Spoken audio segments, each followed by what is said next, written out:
Hindi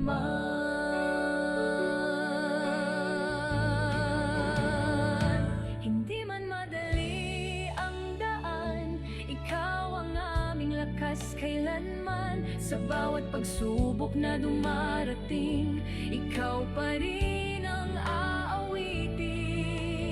Ikaw ang simula, Ikaw ang wakas, sa tapatan mo'y walang kupas. sa habang panahon, ikaw ang dahilan ng aming papuri't pagsamba. Itataas ka, Jesus namin, ikaw ang hari ng aming damdamin. Sa Balut Christian Church, sama-samang pupuri, ang pangalan mo'y laging itatangi. 64 na taon ng iyong biyaya, at patuloy pang dadami, O Diyos, ang iyong gawa. Sa bawat henerasyon, ikaw ang sandigan. Papuri sa'yo magpakailanman. Patuloy ang pagpapala mo Sa aming simbahan, O Diyos ko, sa bawat taon na darating pa. ikaw ang itataas, magpakailanman. Itataas ka, Jesus namin, ikaw ang hari ng aming damdamin. Sa Balut Christian Church, sama-samang pupuri, ang pangalan mo'y laging itatangi. 64 na taon ng iyong biyaya, at tuloy pang dadami, O Diyos, ang iyong gawa. At patuloy pang dadami, O Diyos, ang iyong gawa.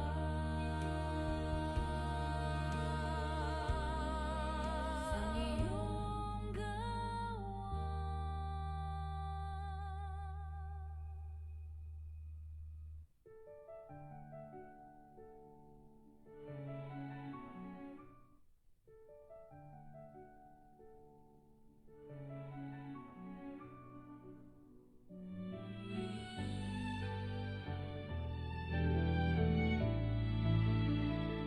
Sa bawat taon na lumipas, katapatan mo'y di kumupas. Sa gitna ng unos at saya, ikaw, Panginoon, ang kasama. Mula noon hanggang ngayon, pag-ibig mo'y siyang tugon. Sa bawat luhat tagumpay, ikaw ang gabay sa buhay. At sa bawat hakbang namin, ikaw ang aming aawitin. Itataas ka, Jesus namin, ikaw ang hari ng aming damdamin. Sa Balut Christian Church, sama-samang pupuri, ang pangalan mo'y laging itatangi. 64 na taon ng iyong biyaya, At patuloy pang dadami, O Diyos, ang iyong gawa. Sa bawat henerasyon, ikaw ang sandigan. Papuri sa'yo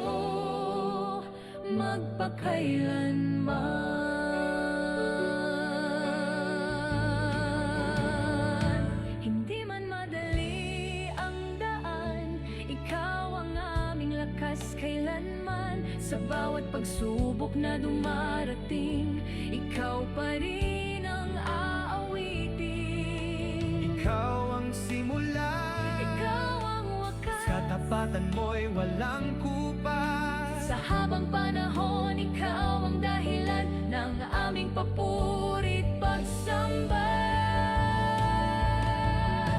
Itataas ka, Jesus namin, ikaw ang hari ng aming damdamin. Sa Balut Christian Church, sama-samang pupuri, ang pangalan mo'y laging itatangi. 64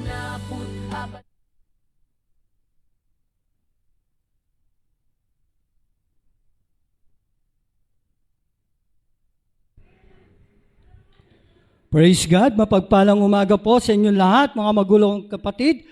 Tayo po ay patungo na ngayon sa ating po pananambahan sa araw ng linggo na ito para sa kapurihan ng ating Panginoon. Binabati ko rin ang ating mga kababayan na sumusubaybay. Ating po live, nagawain nito ng Baruch Christian Church, mapagpalang umaga rin po sa inyong lahat. Tayo po lahat ay tumayo at ating pong basahin ang nakasulat sa awit aming Siyempre Botanik, talatang 1 hanggang 4. Sabi-sabi po natin basahin.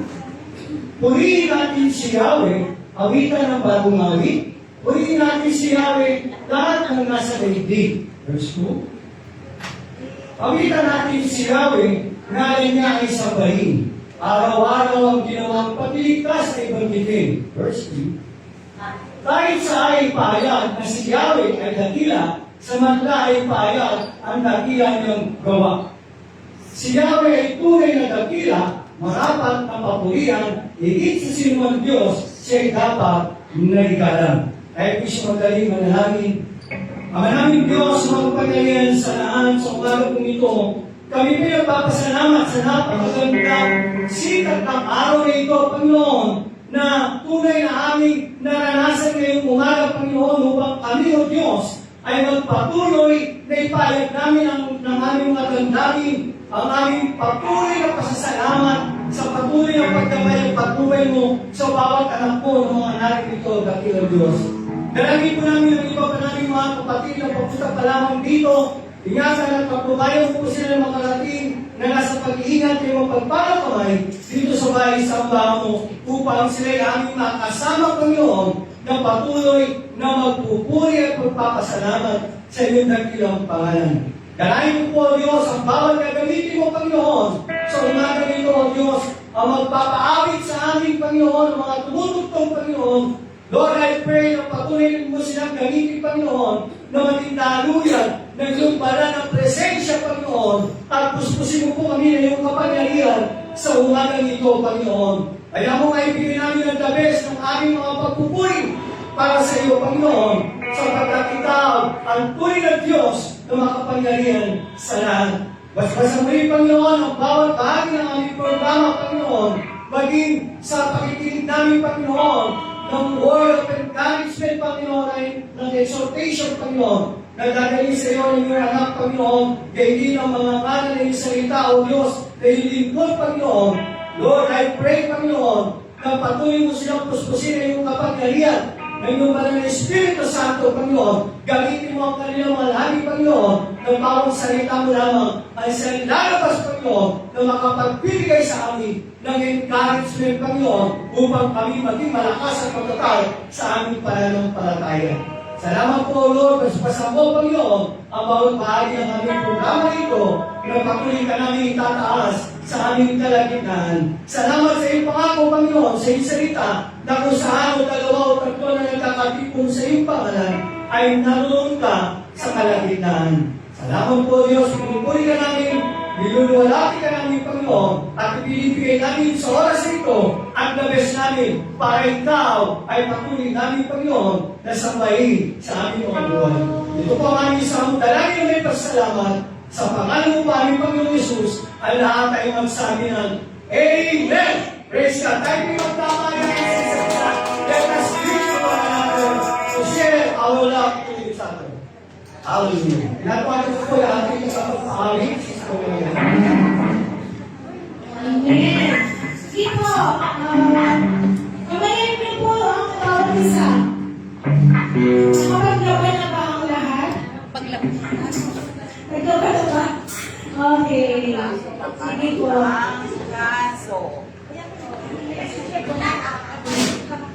Ayan. Napakamabuti ko ba ang Diyos? Amen. Sa kanilang ng Diyos, sa kanilang kung ano itong kalamidad, kung ano ng balita sa Facebook. Salamat sa Diyos at narito tayo ngayon. Tayo ay sasamba sa ating Panginoong Jesus. Ano man ang sitwasyon, ano man ang mangyari, ang Diyos natin ay buhay. Amen? Sige po, aminin natin. Ang tunay na ang ating Diyos ang ating hinahanap. Ang ating Diyos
sa'yo.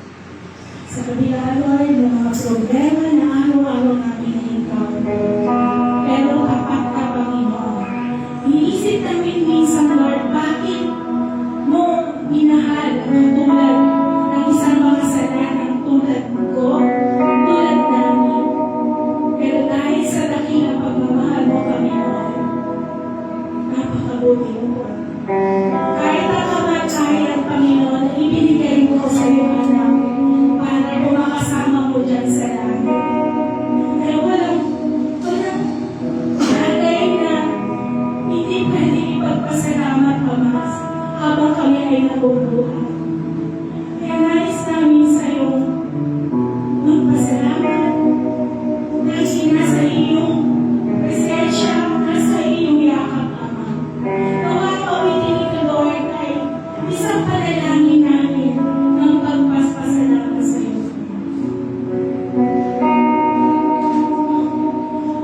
Ang nakita mo sa akin ay ninais mo, di ko'y nakalaan mo.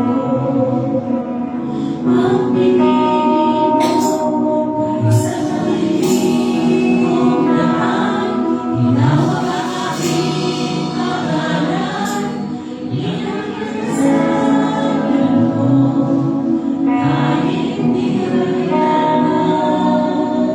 Sa iyong biyaya, ako'y di napipitaw. Sa iyong tawa, sa mga puso ko ikaw. Ginawa mo ang lahat kahit di ako magaan. Pag-ibig mo sa akin ay sapat.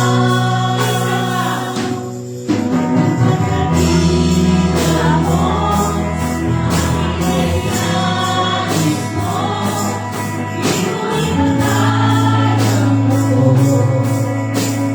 Ang pinili mo, maliit kong daan, tinawag ang aking pangalan, inagasalan mo kahit di kailangan. Sa iyong biyaya, ako'y di napipitaw. Sa iyong tawa, sa mga puso ko ikaw.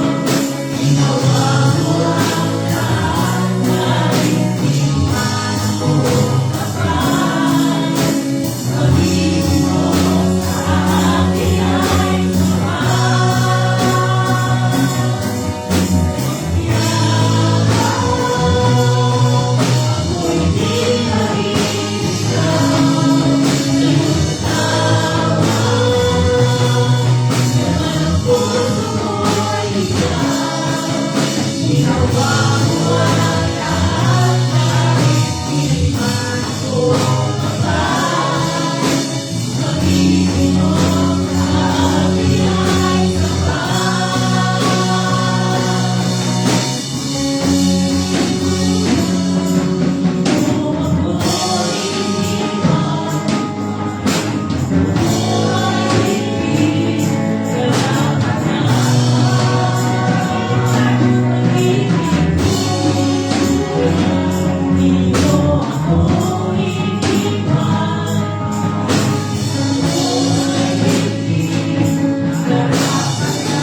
Maraming salamat, Sister Marian, at sa buong team ng worship team natin.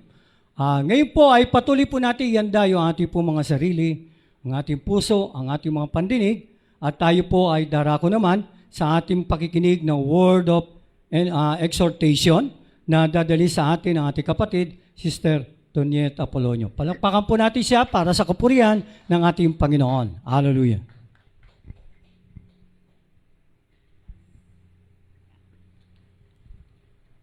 Good morning po sa ating lahat.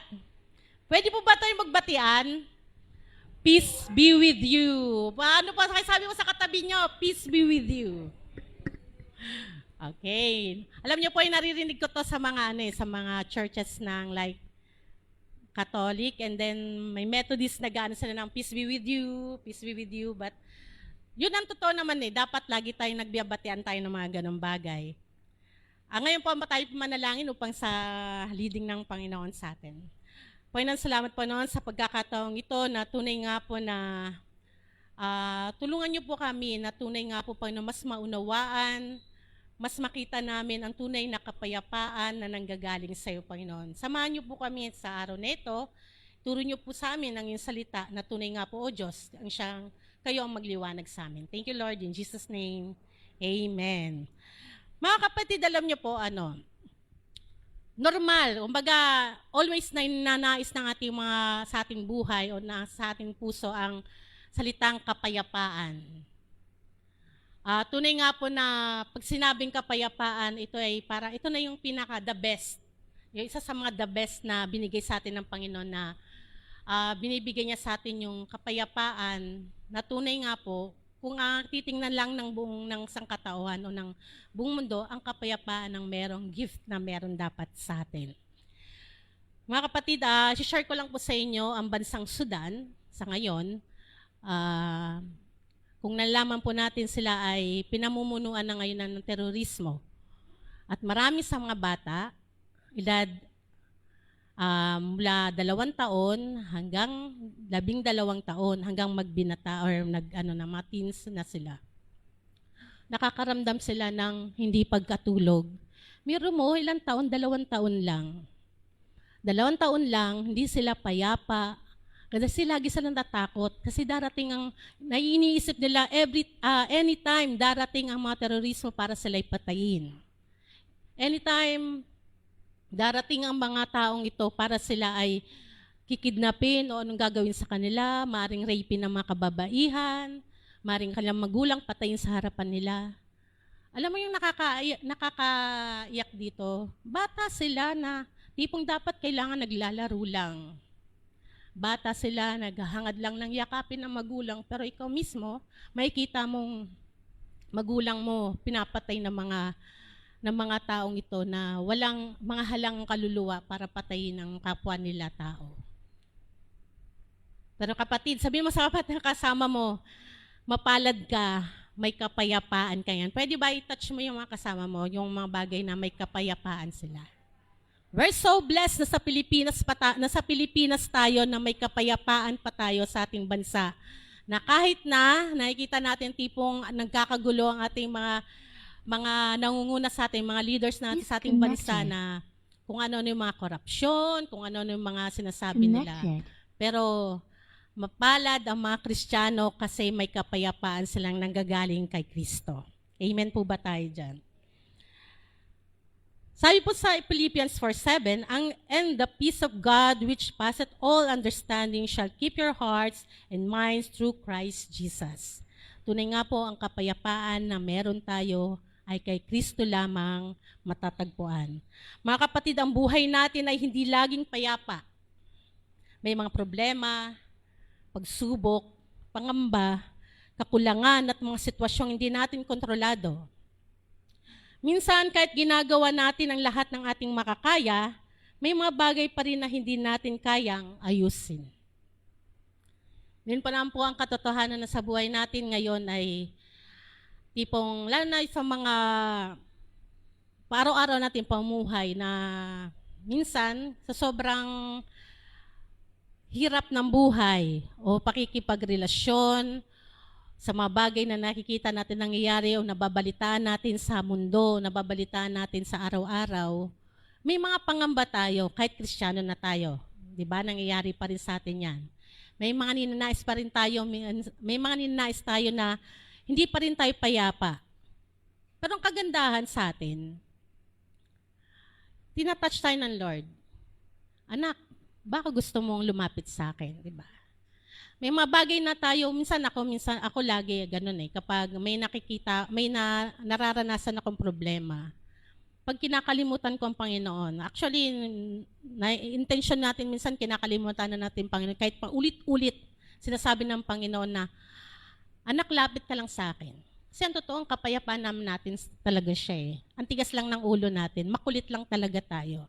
Yun ang normal na sasabihin ang makulit lang talagang anak ko, mantalang inalay ko sa kanya ang buhay ko, pinalalapit lang ko lang siya para matulungan ko siya. Yun lang naman nais ng Panginoon. Doon tayo minsan nagkakaroon ng problema minsan na kaya naman ng Panginoon solve ang lahat ng bagay na yan.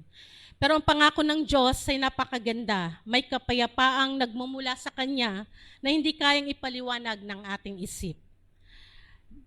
Number 1, ang kapayapaan ng Diyos ay hindi nakadepende sa sitwasyon.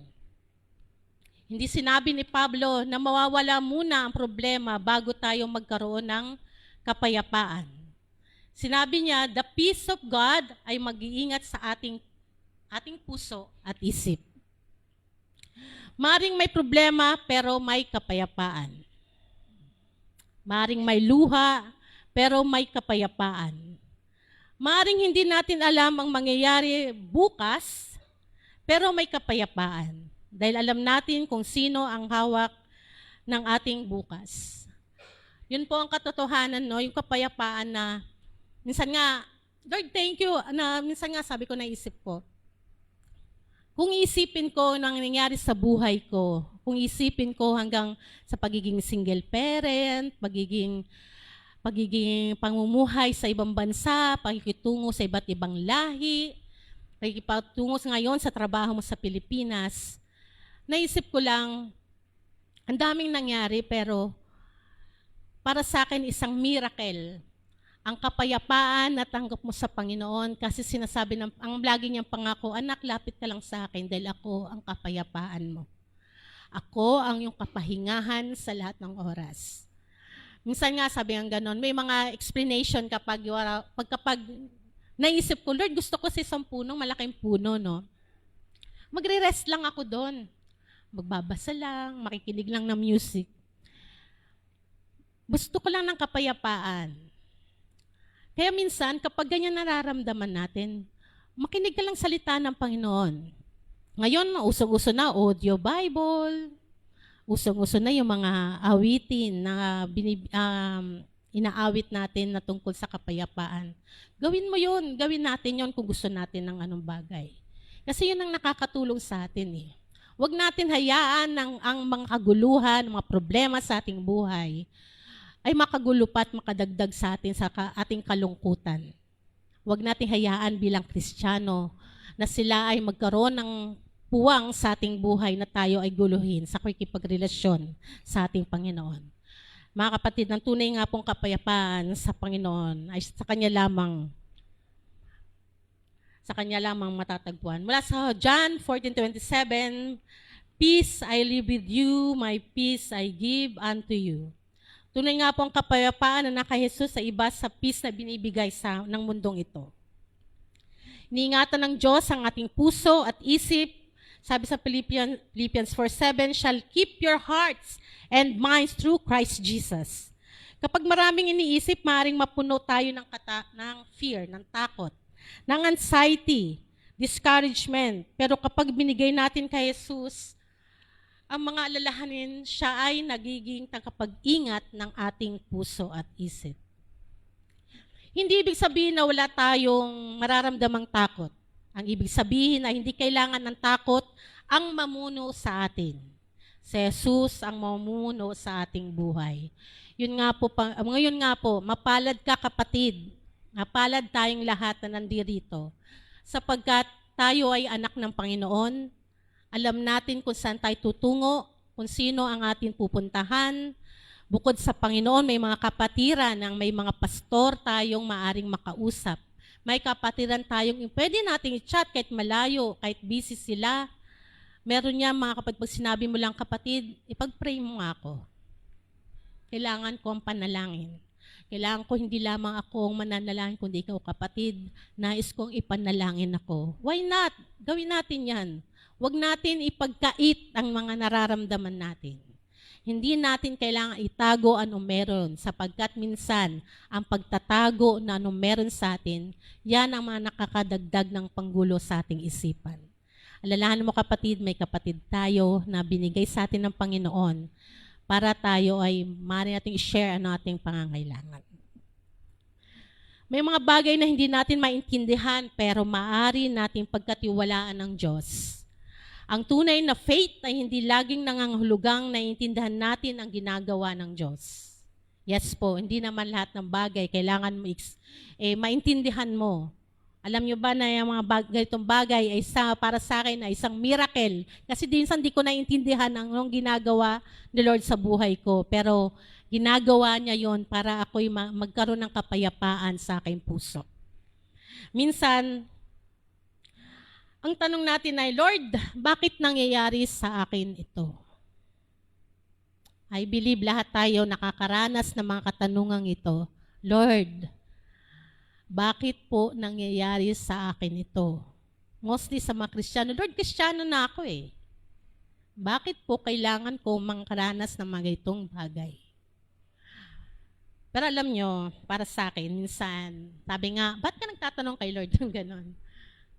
Pero normal eh, tao lang tayo. Nakakaranas tayo ng mga ganitong bagay.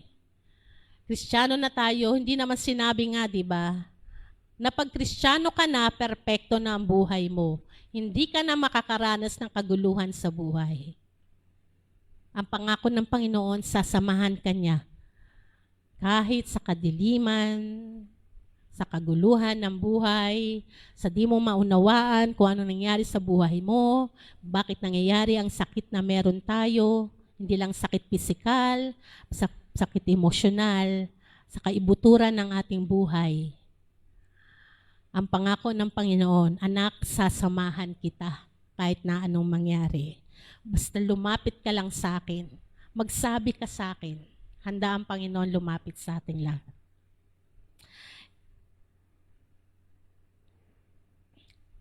Pero maaaring ang sagot ng Diyos, anak, magtiwala ka sa akin.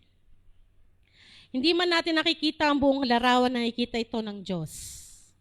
Sabi nga sa Proverbs 3:5, trust in the Lord with all thine heart and lean not unto thine own understanding. Minsan kasi mayabang talaga tayo no? Minsan kasi kinakaya natin pero sabi nga ng Lord, anak, magtiwala ka sa akin. Hindi yung yabang na meron ka.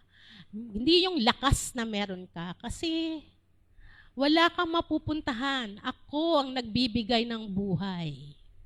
Ako ang gumawa sa iyo. Ako ang lumikha sa mundong ito. Kaya wala kang pupuntahang iba, kundi ang Diyos lamang na ating manlilikha.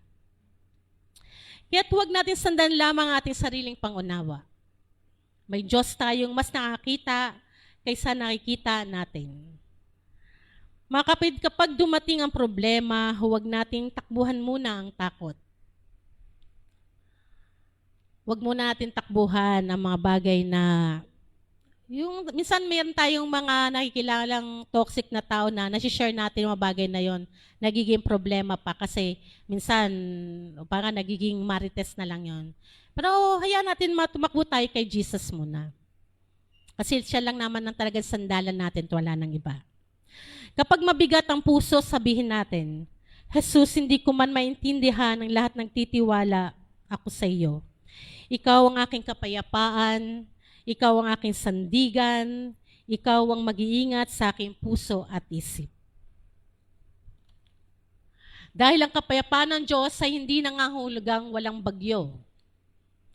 Ang kapayapaan ng Diyos ay kantiyakang kahit may bagyo, hindi tayo nag-iisa. Kasama natin si Jesus. Manalangin po tayo.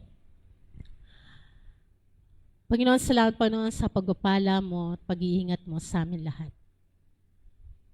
Salamat Panginoon dahil sa kabila ng makulit kami, sa kabila ng katigasan ng ulo namin. Sa kabila ng mayabang kami sa sarili namin, nakala mo kayang-kaya namin na lahat. Pero ang totoo, failure kami sa lahat ng bagay na yon. Patawarin niyo po kami sa mga ganitong sitwasyon ng aming buhay. Pero turuan mo kami, Lord. Turuan mo kami, Panginoon, na patuloy na lumapit sa iyo. At lagi namin makikita ang makapangyarihan mong kamay sa aming buhay. Ilayo niyo mo kami sa mundo ng kaguluhan. At lagi namin titingnan ang iyong pangalan. Anong ginawa mo sa amin mula nang yung nilikha ang mundong ito? Mula nang nilikha mo ang mundong ito, inayos mo na lahat para sa amin. Bagamat kami rin mismo, ang ginulo namin ang merong ginawa ka. Pero muli, Lord, lumalapit kami sa iyo na may pagpakumbabang puso, na ipagkatiwala namin ang aming puso't isipan sa iyo, sapagkat ikaw, O Diyos, ang aming kapayapaan. Sa matamis na pangalan ni Jesus. Amen.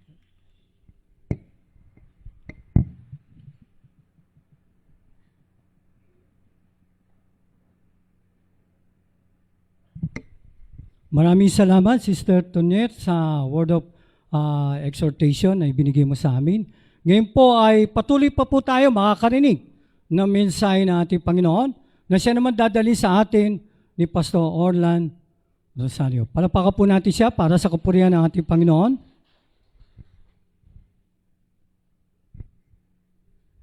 Thank you. Bago po tayo dumako sa ating pong mensahe sa umagang ito, ay atin pong basahin ang atin pong scripture reading sa matatagpuan po sa Mateo Siyam, sa talatang 16 hanggang 17. Yan.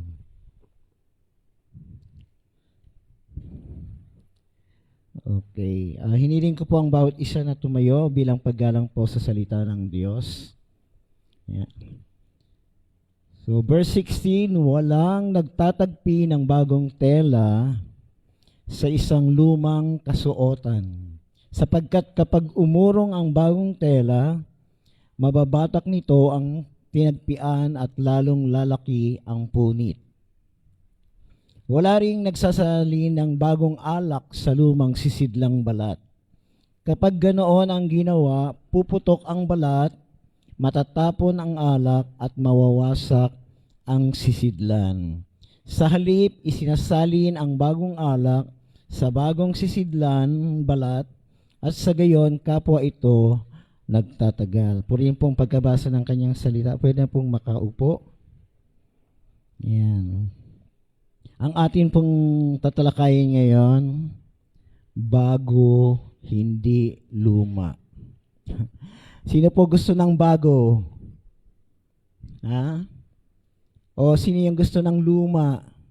Usong-uso yung ukay-ukay. Kasi mas mura. Pero may mga ukay-ukay, mas mahal pa sa brand new. Diba? Meron ganun, diba? Ang chapter 9 po ay tumutukoy po sa kung saan ang Panginoon ay nagturo.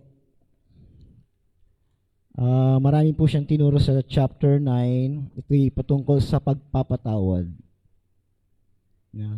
Tungkol sa pagpapatawad, tungkol sa pagpapagaling, no? At tungkol din sa mga talinhaga kung saan ay ipinapahiwatig ng Panginoon yung kahalagahan ng may pagkakilala sa Kanya. Ayan.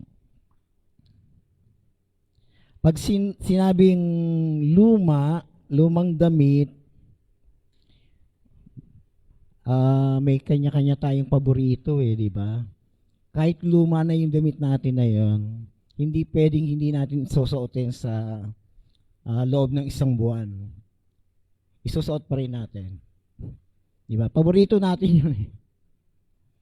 Ngayon, ang lumang damit po ay ah, binabalyo kasi ng iba ang lumang damit.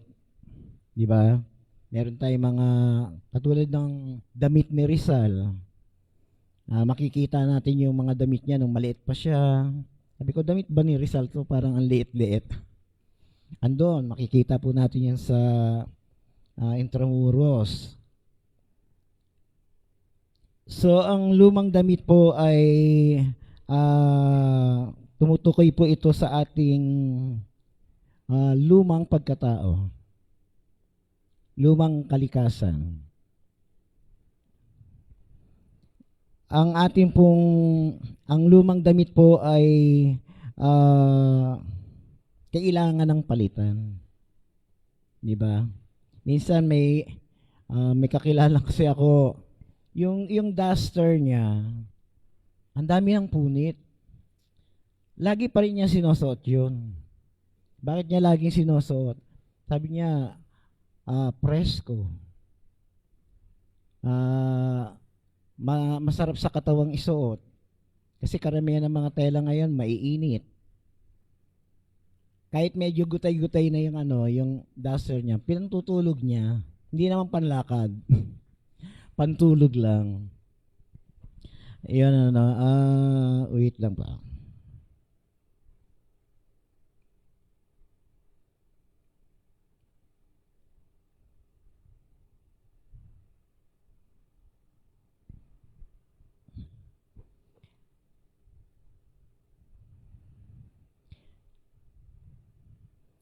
Meron po tayong mga bagay-bagay na dapat alamin sa ating pong buhay bilang mga mananampalataya. Dahil ang pagiging Kristiyano, ito po ay hindi lamang simpleng buhay o nangangailangan ng simpleng improvement. Ito po ay transformation talaga ang kailangan ng bawat mananampalataya. Kasi sabi nga niya sa 2 Corinthians 5:17, kahit ang sino mang nakipag-isa kay Kristo ay isa ng bagong nilalang. Isa ng bagong nilalang. Ano po?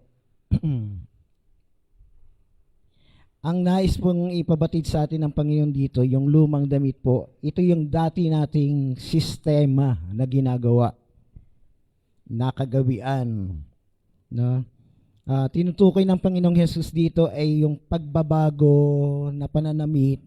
Ito ay larawan ng lumang paraan natin ng paglapit sa Diyos. Ano ba yung lumang paraan natin ng paglapit sa Diyos? Siguro noon, marami tayong bato na pinupuntahan. Kung saan ay yumuyuko, nagpupunas. Yun yung ating nakagawian. No? Yun yung lumang paraan ng paglapit natin sa Diyos. Ito ay yung mga traditional na paraan sa ating relihiyong nakagisnan. Ano po? Na ito ay hindi naman talaga nakasentro sa Diyos. No? Hindi dumating ang Panginoong Hesus dito upang magtahi, no? Tahiin, pagsamahin yung lumang damit at yung bagong damit, no? Hindi ganun, no? Hindi sapat na maidagdag lang si Kristo sa atin, no? Kundi yung puso natin ay kailangang maging bago. Mabago yung ating puso. Yung dati nating pamumuhay at yung ating mga priority sa buhay. Ano po? Maraming Kristiyano, sabi nga Kristiyano, no? Bakit sila pupunta ng impyerno? Sa tingin nyo? Bakit maraming mga Kristiyano nagsasabing Kristiyano pupunta sa impyerno? Kasi sa tingin nila, nakilala ko na si Kristo, pero yung luma, yun pa rin yung buhay nila.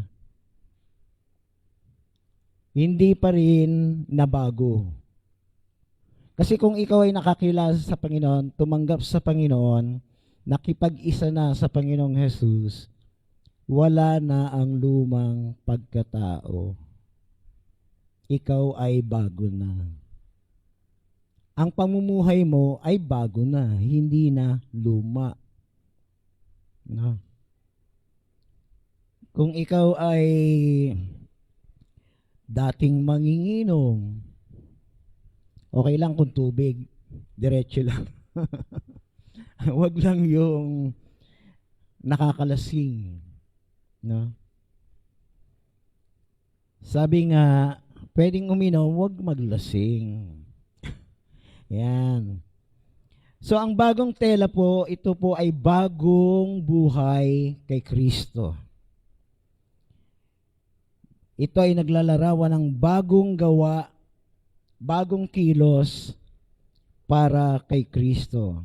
Dito ay hindi lamang inaayos ni Kristo ang ating buhay, hindi lang yung panlabas, kundi pati yung loob. Pati yung ating kaloob-looban ay binago ng Panginoong Jesucristo. So ito po ay hindi self-improvement, ito po ay transformation na kung saan hindi natin kayang gawin sa sarili natin. Ang Diyos ang nagtatransform sa atin. Ano po? Yung isa po ay yung lumang sisidlang balat. Ano pa tong lumang sisidlang balat?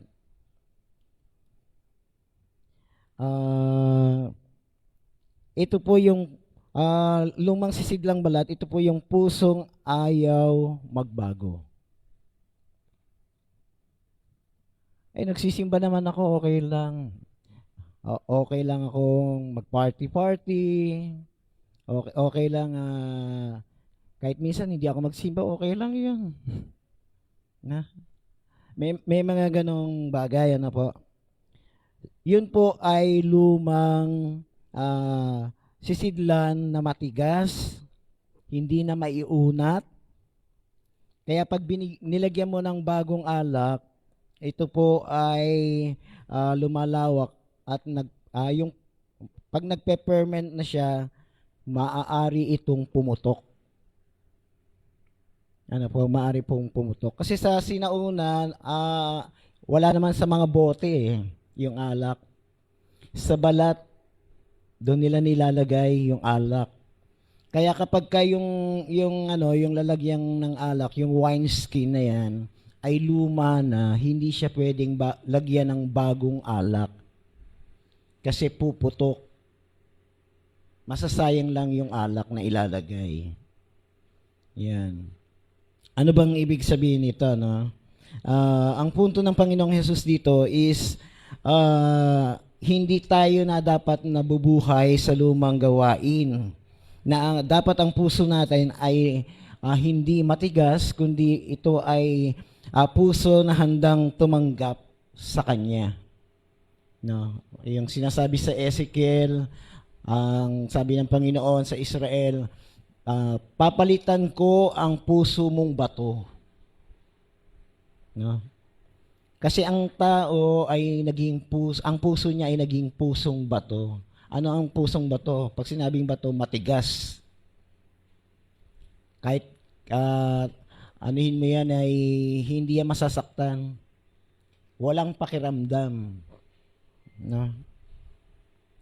Na ang ibig sabihin nga, ang problema dito is ayaw magbago. Ayaw magbago. At hindi niya kaya talagang magbago. Pero sabi nga ng Panginoon, papalitan ko ang puso mong bato ng pusong laman. Pusong laman.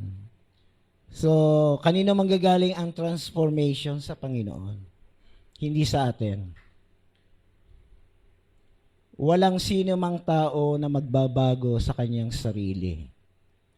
Diyos ang siyang kikilos.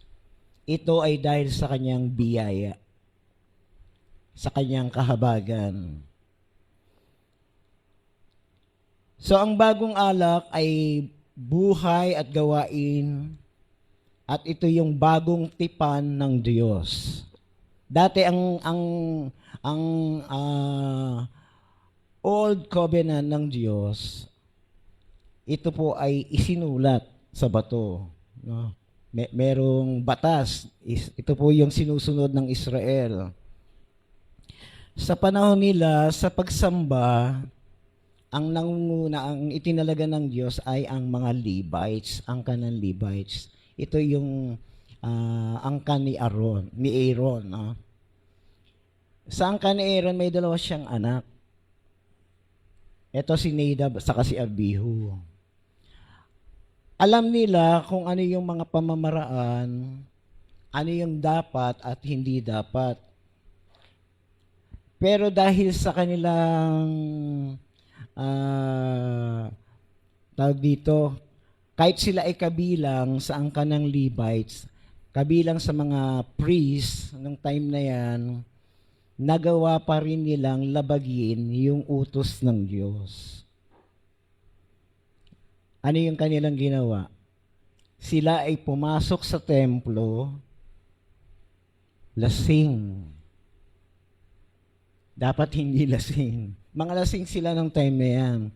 Kaya yung inialay nila, yung kanilang ginamit sa pagsamba, ay hindi katanggap-tanggap sa harapan ng Diyos. Bagamat sila ay anak ni Aaron, hindi sila nakaligtas sa parusa ng Diyos. Ano nangyari sa kanila? Ang hatol ng Diyos sa kanila, nasunog yung magkapatid na yon. During sa kanilang o-offer, no, sila ay nasunog. Wala na magagawa doon sa Aaron. No. Nagkasala. Kasi ang kaligtasan po natin ay individual. Hindi porket pastor ang tatay mo, ligtas ka na. Nanay ko, born again. Ligtas na ako. Hindi. Individual ang ating kaligtasan. Ano po? Tayo po ay nabubuhay dapat bilang mga Kristiyano. Maunawaan natin yung ginawang pamamaraan ng Diyos para tayo ay magkaroon ng kaligtasan. So, dito ay hindi ito base sa ritual na relasyon natin sa ating parents, kundi ito ay nakabatay sa ating pananampalataya sa ating Panginoong Hesukristo na binago ng Panginoong Hesukristo. Kasi sabi niya doon, papalitan ng pusong laman. Pero hindi natatapos doon sa pagpapalit ng pusong laman. Ang sabi niya doon, ipagkakaloob ko ang aking banal na espiritu. So sa bawat tao na kinasyahan ng Diyos, kinahabagan ng Diyos, hindi niya lang papalitan ng puso natin ng pusong laman, kundi ibibigay niya pa yung banal na espiritu sa atin. Yun yung katibayan. Maring sabihin natin, minister ako, pinanganak na akong minister ng God. Actually, hindi tayo pinanganak na bilang minister lang ng God. Kasi sabi nga before the foundation of the world, pinili ka na eh. Pinili ka na. So, hindi ka pa pinapanganak, mayroon ng plano ang Diyos sa'yo. Nakaplano na yon. Hindi dahil ang tatay mo, ang lolo mo, sila yung kumbaga ay nagpasimula ng iglesia. Hindi doon. Kundi ang dapat nating maintindihan dito, ang Diyos sa simula pa lang mayroon ng nakatalagang plano sa buhay ng bawat isa. At ito ay bagamat sa kanyang paglikha sa tao, nagkaroon ng karumihan, no, na-invade ng kasalanan. Pero ang Diyos ay may plano. Kasi sa Genesis pa lang, meron na siyang ginawa eh. Meron na siyang pagpapahayag, no? Ang paraan ng tao, temporary. Ano yung ginamit ni Adam at ni Eve? Dahon. Yun yung kanilang pinantapi sa kanilang katawan. Di ba? Ano yung binigay ng Diyos sa kanila? Yung balat ng hayop, di ba? So, doon makita natin, hindi plano ng Diyos na tayo ay pang-temporary lang. Tayo ay nilikha ng Diyos para sa walang hanggan. No? Para sa walang hanggan. Hindi niya tayo nilikha para lamang parusahan. Ayaw ng Panginoon tayo ay mapunta sa impyerno.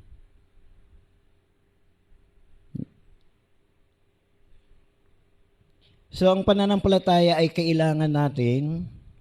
Ngunit ang tanong dito, saan ba nanggaling yung pananampalataya natin? Sino ang nagbigay ng pananampalataya natin? Na? Ang sabi ng Panginoon ni Apostol Pablo do sa Ephesians 2:8 and 9, ito'y biyaya ng Diyos. Sabi nga, ito'y hindi mula sa inyong sarili, ito'y kaloob ng Diyos. Yung pananampalatayang meron po tayo, ito po ay pinagkaloob ng Diyos. Kapag ka ang Diyos ang nagkaloob, hindi ito mawawala. Yung pundasyon mo, matibay. Pastor, bakit ang daming mga tumatalikod? Marami ay bumalik sa dati nilang pagkatao.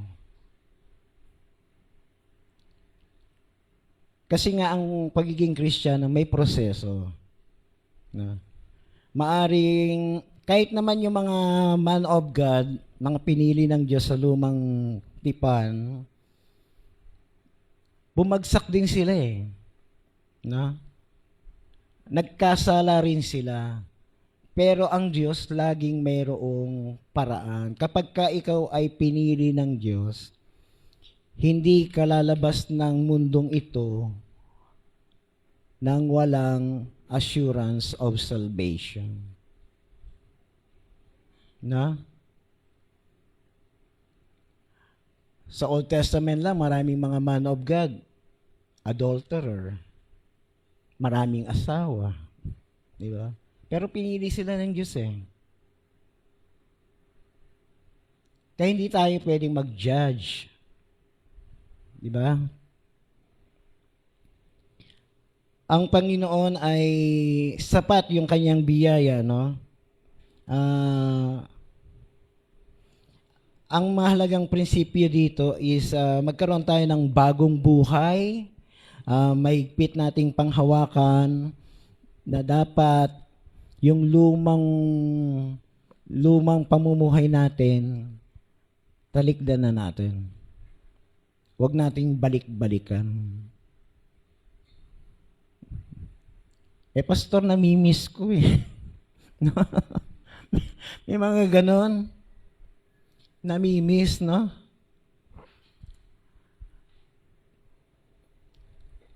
Kapag tunay nating tinanggap si Kristo, dapat tayo maging handang magpabago. Handa tayong magpabago sa Panginoon. Kasi alam natin bilang mga Kristiyano, may mga ginagawa personally ang Diyos sa atin para tayo ay baguhin. No? Para tayo ay ayusin. Yun nga, katulad sa pagsamba, no? Maaring maganda ang boses mo as a worship leader, pero kamusta ang puso? No? Sa paglilingkod po ay hindi tumitingin ang Diyos sa kung ano yung meron tayo. Kundi tinitingnan niya paano natin ginagamit ito at ito ba ay ang puso natin ay ayos. No? Minsan, okay, praise and worship tayo. Magkakagalit pala yung worship leader sa yung musician.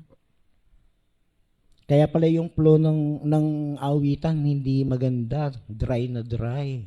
Di ba? So, dito makita natin na minsan, ano ba yung pagkukulang? Maaring si worship leader nag-devotion. Si musician, hindi. Si musician, nag-overnight prayer siya. Si worship leader, nag-read lang ng Bible tapos natulog na. Hindi nag-devotion talaga. No? Parang nagpasada lang. Ha? May mga ganon. Kaya minsan nagkakaroon ng conflict. Hindi nagiging maayos yung pagsamba. Si Hana ay hindi nagkaanak, no? Ng maraming taon. Pero siya ay nanalangin, nag-ayuno, hanggang nagkaroon sila ng anak ni Elkanah. Sino yung anak ni Elkanah sa ni Hana? Sino dito nakakaalam? No? Si Samuel. So ang pinaka noon nasa templo ay si Eli. No? Lumaki si Samuel kay Eli. Pero tulad ni Aaron, nung si Samuel ay naging pinaka-prophet, no? Yung sumunod sa kanya, yung kanyang dalawa ring anak, hindi naging maganda ang kanilang paglilingkod sa templo. Hindi naging maganda. Pero yung mga sumunod sa kanila, merong isa doon, si Heman yata yun, ano? Siya yung nagpatuloy kung ano yung naumpisa ni Samuel. No? Ang church ay magsi-64 na. No? This coming September. No? Yan ay pagpapatunay na ang Diyos sa dami ng pinagdaanan ng ating iglesia na pinanatili niya ang church nandito pa rin. No? At sa 64 na yan, hindi ko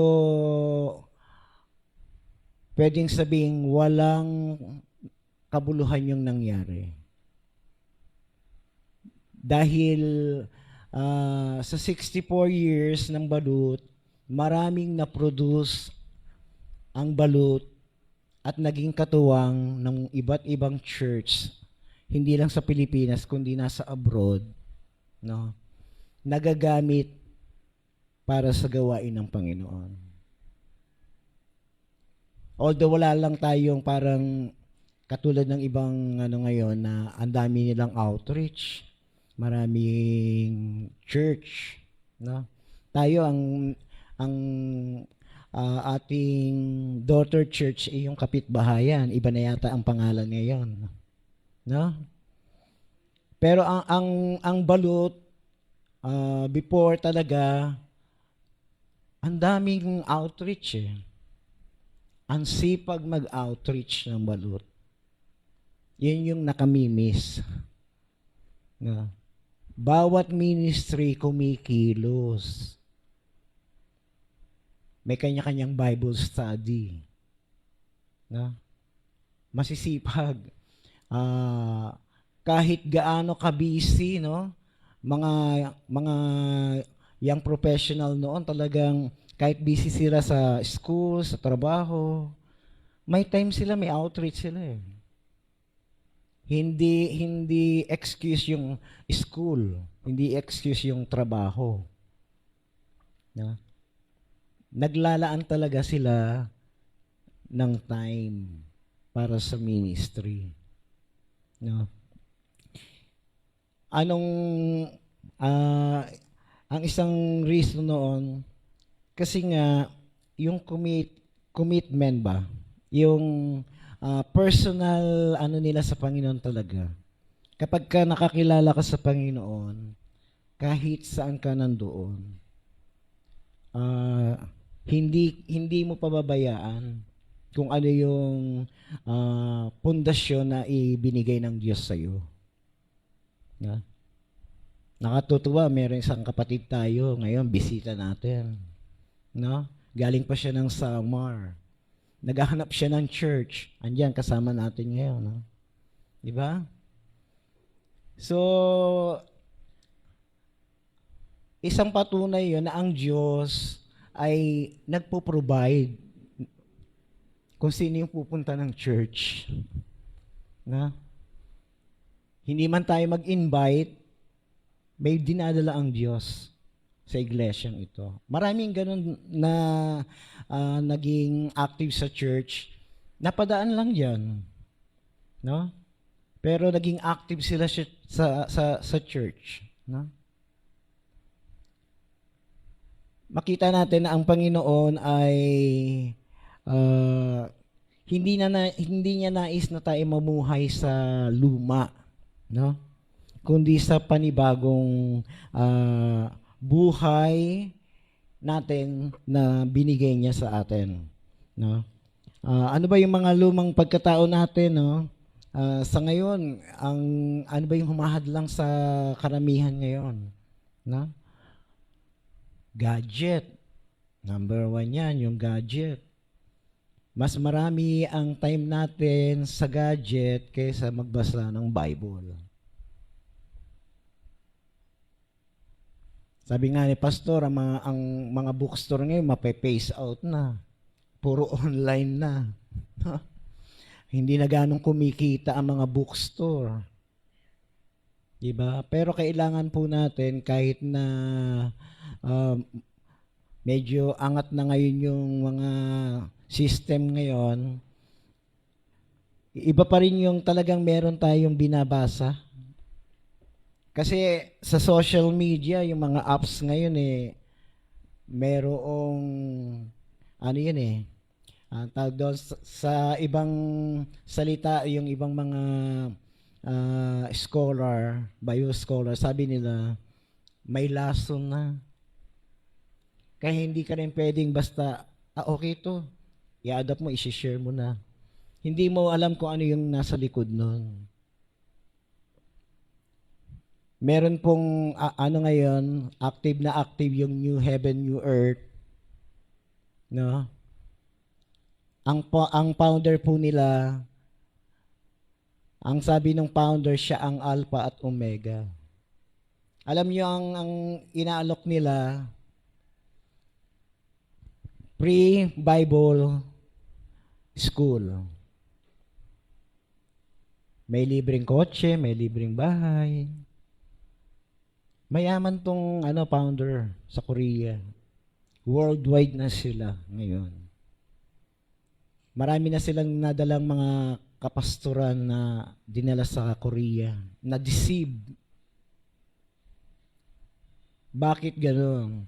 Kasi mismong yung mga pastor, hindi ganon katibay yung pundasyon na adapt lang ng adapt, hindi marunong salain, na kapag ka ikaw ay talagang Kristiyano, dapat nasasala mo yun Hindi mo lang Kristiyano to. Hindi mo pala alam yung founder nila kulto, no? Maganda lang sa front. Pero yung loob hindi maganda. Kaya dapat tayo ay maging maingat bilang mga Kristiyano. So tayo po ay bagong nilalang na. No? Wala na yung dating lumang pagkatao. Dapat tayo ay namumuhay ayon sa kalooban ng Panginoong Jesus.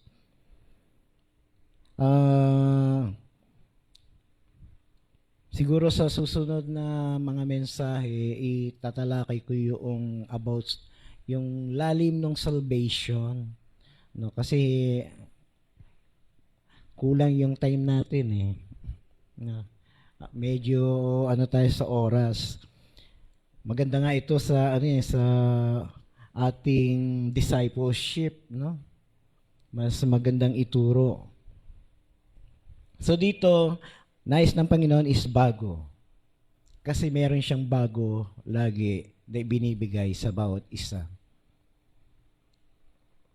Ang banal na espiritu hindi kikilos sa ating buhay kung tayo ang luma nating buhay ay naroon pa rin.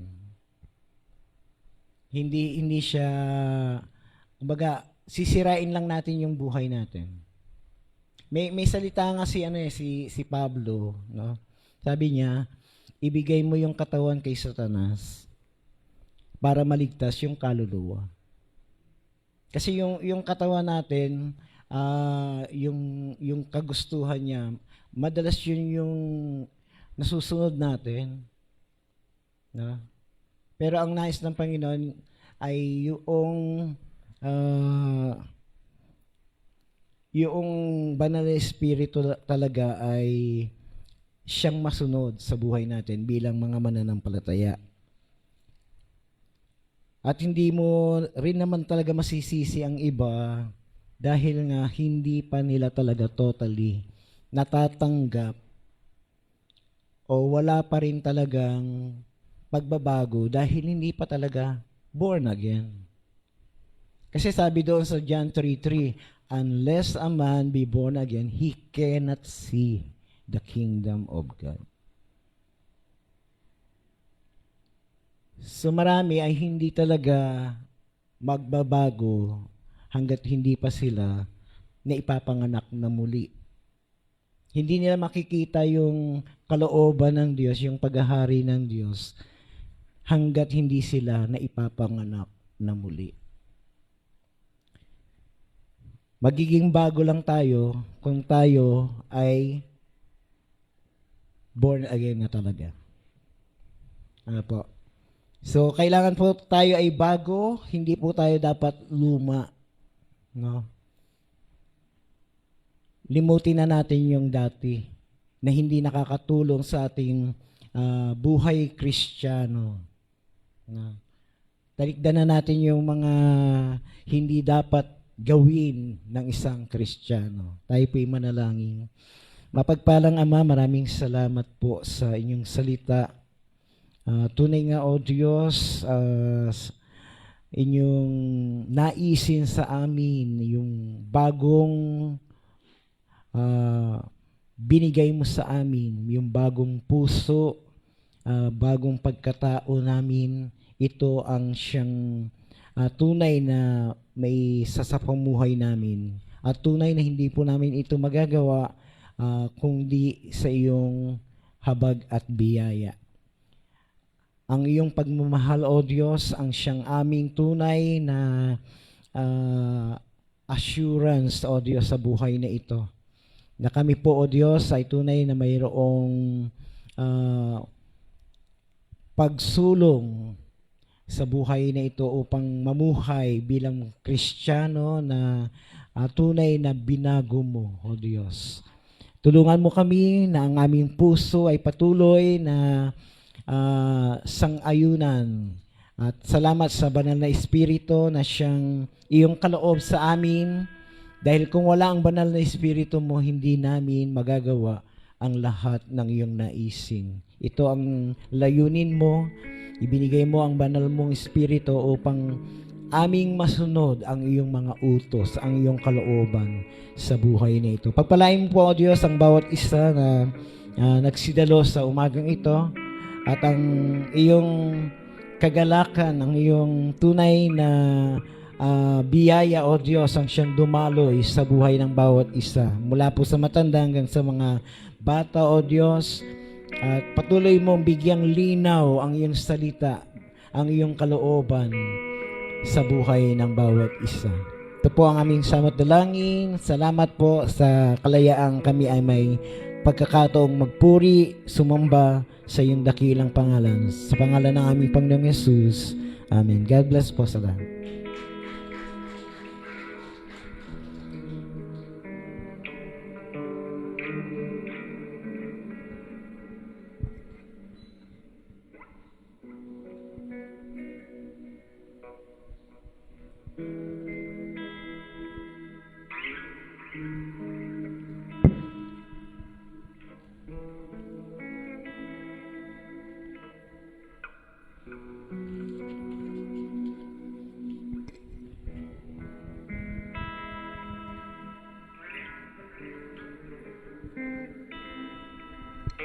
Maraming salamat, Pastor Orlan.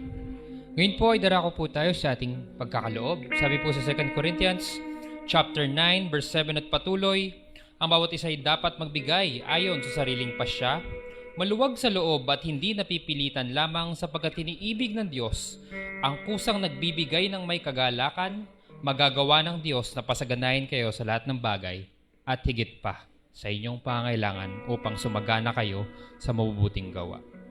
Sige po, sa mga nais pong magkaloob.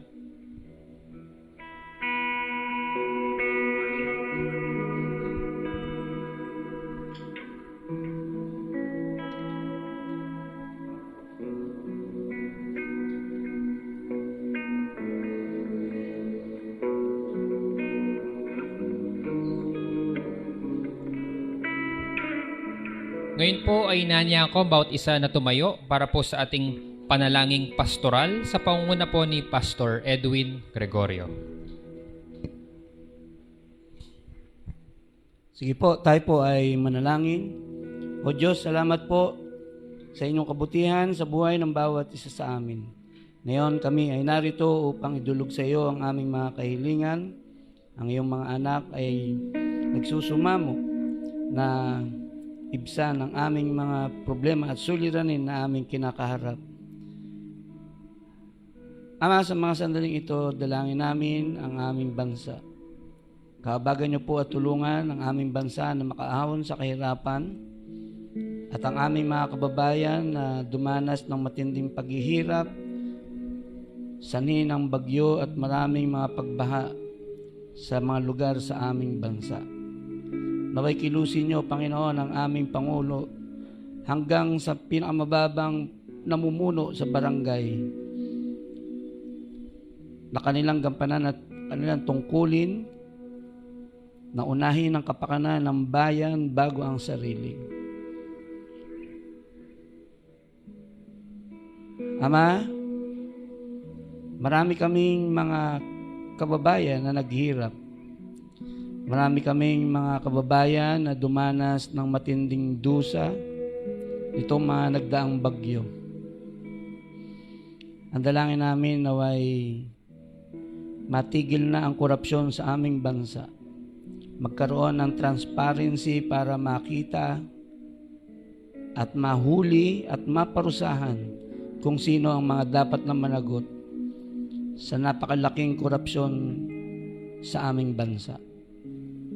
Dalangin din namin, Panginoon, naway ang hustisya ay manaig at ang katotohanan ang siyang magbigay sa amin ng kalayaan.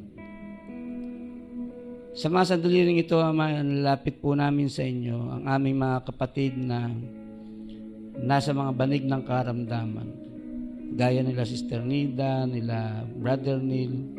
Salamat sapagkat sa kabila ng kanilang mga karamdaman, nariyan ang inyong pagkalinga sa patuloy niyong pagkakaloob ng buhay at kalakasan sa kanila na magampanan ng kanilang mga tungkulin na huwag makalimutan ang pagkakatipon sapagkat ito ay banal na tungkulin na inyong ipinagkatiwala sa buhay ng bawat isa sa amin. Nilapit din namin sa inyo, Panginoon, ang aming mga senior citizen na mga nagme-maintenance, naggagamutan, mga nagpapalaboratory, mga gumagastos para sa kanilang mga gamutan. Nilalapit din po namin sila sa inyo, Panginoon, na mabigyan sila ng kaginhawahan physically at sa kanila pong kaisipan ng kapayapaan na nanggagaling sa iyo. Salamat sapagkat ikaw ang nagbibigay sa amin ng kapayapaan sa mga panahon na kami ay dumaranas ng mga karamdaman, mga pagsubok, mga kahirapan, mga pagtitiis. Salamat sapagkat meron kaming Diyos na mapagkakatiwalaan, masasandigan sa mga panahon ng aming pangailangan. Tumutugon sa mga panalangin kahit kung minsan kami ay naiinip, subalit alam namin na ito ay para sa aming ikabubuti. Nilapit din po namin sa inyo, Panginoon, ang pamunuan ng iglesyang ito. Napatuloy niyo kami na pagbuklurin at pagkaisahin ng iisang pag-ibig na nagmumula sa inyo. Kayo po, Panginoon, ang magbigay sa amin ng kagalakan at ng katapatan na ikaw ay aming mapaglingkuran sa aming mga buhay. Nilapit din namin sa inyo, Panginoon, ang nalalapit naming celebration para sa ika-64 na taong anibersaryo ng inyong pagtatapat sa Balot Christian Church. Naway ang mga plano, mga programa, ang mga gawaing ito, ang papuri, pagluwalhati at pagsamba ay tanging sa iyo lamang. Sapagkat ikaw, O Diyos, ang karapat-dapat na tumanggap ng lahat ng mga papuri, pasasalamat, pagluwalhati at pagsamba. Kaya't kami, Panginoon, ay nagpapasalamat sa iyo na meron kaming Diyos na matatawagan sa panahon ng mga problema na dumarating sa aming buhay. Kapag kami ay nalulungkot, nariyan ka para kami ay bigyan ng kagalakan sa aming mga puso. At kapag kami naman ay nanghihina, nariyan ka pa rin, Panginoon, upang kami ay palakasin. Salamat sa ministeryo ng pananalangin na kami ay nagkakaisa sa aming mga mitiin, layunin, na ikaw ay aming mapapurihan, maluwalhati at masamba sa aming mga buhay. Salamat po, Panginoon, sa inyong kabutihan sa amin. At ngayon amin pong inalalapit din ang pasasalamat sa aming mga kapatid na magdiriwang o nagdiriwang ng kanilang kaarawan, gaya ng aming kapatid na si Brother Lester Lampano. Salamat sa kanyang buhay. Sa idinaragdag niyong taon sa kanyang buhay, naway maging mapagbiyaya at pagpapala sa kanya, gayon din sa kanyang sambahayan, sa kanyang pamilya. Kaya nawa po, Panginoon, na magbigay sa kanya ng kagalakan sa kanyang puso. Na una sa lahat, ikaw ay kanyang mapaglingkuran habang siya ay may buhay at lakas. Salamat, Panginoon, sapagkat sa bawat pangailangan aming hinihiling, nariyan ka upang tumugon sa aming mga panalangin. Sa mga problema at suliranin na aming kinakaharap, nariyan ka upang kami, Panginoon, ay bigyan ng kapayapaan sa aming mga puso at isipan. Salamat po, Panginoon, na sa kabila ng mga problema aming kinakaharap, laging nandiyan ka, available 24/7, anytime. Kami, Panginoon, ay makakatawag sa iyo. Walang humahadlang upang ikaw ay hindi makinig sa amin. Salamat, Panginoon, na meron kaming Diyos na pagkakatiwalaan sa lahat ng panahon, sapagkat ikaw ang nakakaalam ng lahat ng mga bagay. Kahit sa inyo namin lahat pinagkakatiwala ang lahat ng aming mga pasanin, mga kahilingan, mga ninanais sa iyo, Panginoon, ang papuri, pagluwalhati at pagsamba. Sa pangalan ni Jesus, ito po amin dalangin. Amen.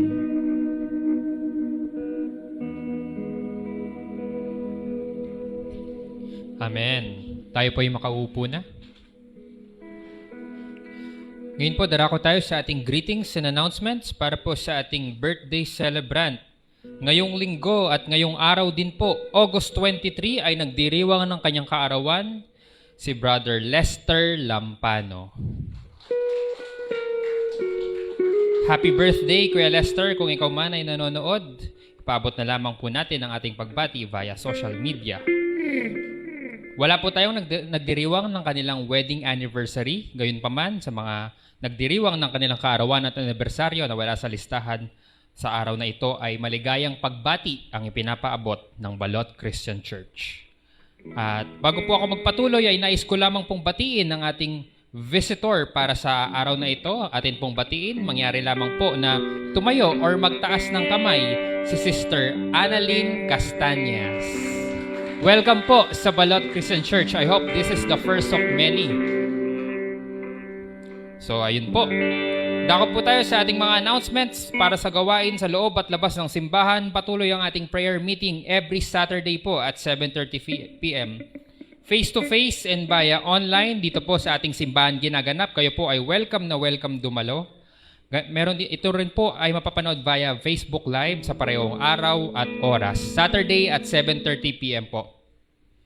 Bible study every second and third Sunday at 2 p.m. Dito rin po ginaganap sa ating simbahan. Mapapanood din po ito via Facebook Live sa ating Facebook page. Ngayon po ay ika-4 na linggo ng buwan ng Agosto. Meron po tayong Men's and Women's Fellowship. So sa lahat po ng mga kababaihan na nagnanais at interesado ay mangyari lamang po na lumapit kay Sister Lisa para po sa ating Women's Fellowship at kay Pastor Romy naman po or kay Pastor Edwin para naman po sa Men's Fellowship. So mamaya po yan, meron po tayong Men and Women's Fellowship. Board of Council and Workers meeting every second and third Sunday po. So, please be guided accordingly. Patuloy ang ating proyektong Sa Liwanag May Ginhawa at sa ating pong weekly update ay patuloy ang ating paghuhukay at paglalatag ng mga katubuhan para po sa ating ikalawang palikuran.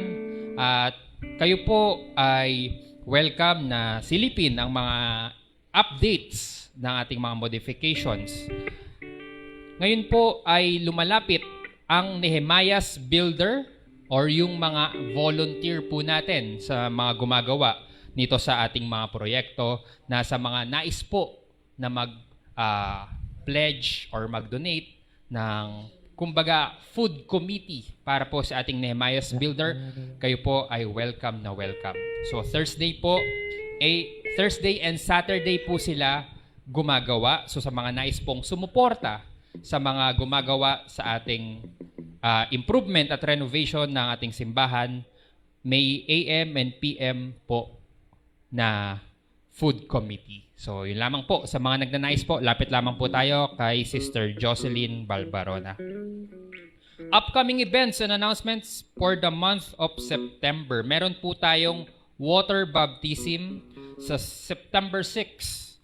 So first Sunday ng buwan ng Setyembre. So bago ho yun, meron nung orientation ng August 30 or next Sunday po, 5th Sunday. May orientation po sa mga nais magpabautismo sa September 6. So lapit lamang po tayo kay Sister Jocelyn sa mga nais pong magpabautismo.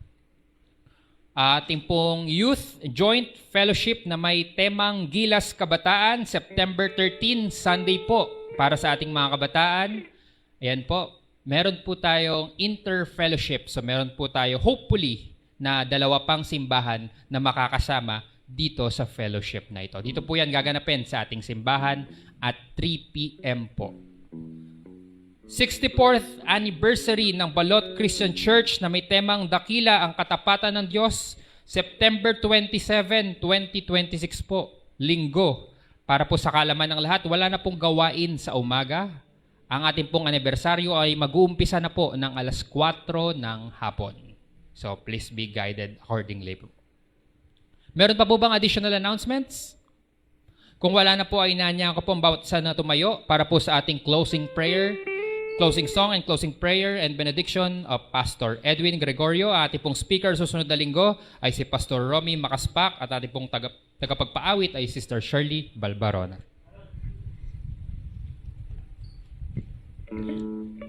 Tayo po'y umawit, patuloy na umawit. Maganda po yung mensahe ng Pastor Orlan. Tunay tayo nga po ay anak ng Diyos at tayo ay lalapit ngayon sa presensya ng Panginoon bilang anak ng Diyos.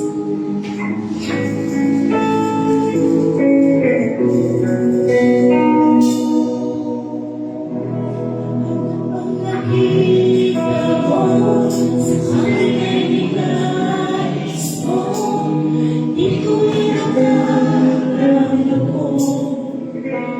Ang pinili mo, ang sarili mong daan, ikaw ang aking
Ngayon sa lahat, kami po ay nagpapasalamat sa iyo sapagkat araw-araw binabago kami sa pagkaunawa at pagkatuto na ikaw ang tunay na dakila at tapat sa buhay ng bawat sa aming dapat tumanggap ng papuri, pagluwalhati at pagsama. At ngayon, ang pag-ibig ng Diyos Ama, ang kapakalan ng Panginoong Jesucristo at ang pakikisama ng Santong Espiritu nasa sa ating lahat ngayon at magpakailanman. Amen.